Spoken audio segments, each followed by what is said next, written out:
Hey you guys, and welcome back to my channel. Yes, it's been a very long time since I've been on YouTube, but I am back, honey, and I'm back to stay. In this video, I'll show you guys how to do a seamless install using microbeads. That is my daughter. Yes, honey, she's so cute. Okay, it's my little twin.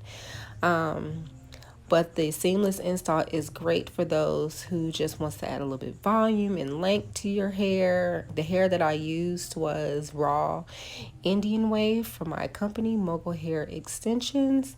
She has in about I want to say about 8 or 9 tracks in her hair. And in this little clip right here, I'm just showing you guys just how the install process goes. If you want a more in-depth video from start to finish, please comment below and let me know that, you know, that's something that you definitely want to see. I just made this video really short. I didn't want it to be too lengthy. Sometimes I like watching lengthy videos. It just depends on what it is, but I'm not going to talk throughout this entire video. So if you would like to see the end result, which you already did, but if you want to continue to see everything else, please continue to watch this video, and please make sure that you like, comment, subscribe, and share this video to any and everyone that you know that may love this video.